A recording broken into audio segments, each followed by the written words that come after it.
আজকে মন্ত্রিসভার প্রথম বৈঠক করেছেন মুখ্যমন্ত্রী শুভেন্দু অধিকারী। আর সেই বৈঠকের পর একের পর এক বৈঠক করছেন তিনি। এর আগে জয়ী প্রার্থীদের সঙ্গে তিনি বৈঠক করেছেন। আর এই মুহূর্তে যেটা জানা যাচ্ছে, জেলা শাসকদের সঙ্গে বৈঠক করছেন মুখ্যমন্ত্রী। দুই প্রতিনিধি সরাসরি এই মুহূর্তে আমাদের সঙ্গে রয়েছেন কৃষ্ণেন্দু অধিকারী এবং আমাদের সঙ্গে রয়েছেন শিবাশিস মৌলিক। প্রথমেই কি জানা যাচ্ছে জেলা শাসকদের সঙ্গে এই মুহূর্তে যে বৈঠক করছেন শুভেন্দু অধিকারী? শিবাশিস।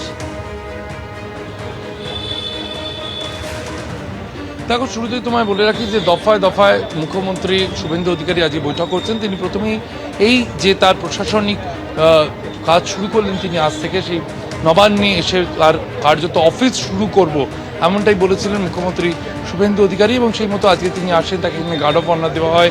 তারপরে তিনি প্রথম ক্যাবিনেট বৈঠক করেন, সেখানে উপস্থিত ছিলেন দিলীপ ঘোষ, অগ্নিমিত্রা পাল, অশোক কীর্তনিয়া।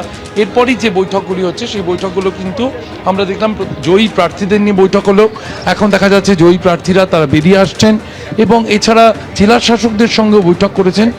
এবং যে দূরে সন্দীপ সাধুকাকে ক্যামেরায় ছবিটা দেখাতে বলবো, যে ছবিটা পুলিশ কর্তারা তারা অপেক্ষা করছেন।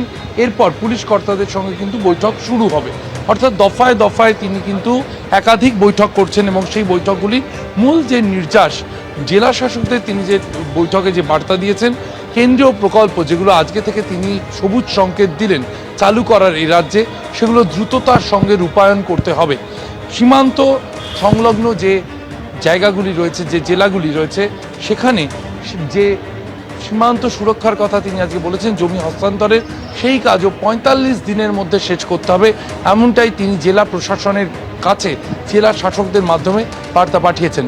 এছাড়া সামগ্রিকভাবে তিনি জেলা শাসকদের কাছে যে বার্তা তুলে ধরেছেন, বিভিন্ন সচিবদের সাথে যখন বৈঠক করেছেন তখন তুলে ধরেছেন, কোথাও তিনি প্রশাসনে কোনো রাজনীতিকরণ রাখতে চাইছেন না।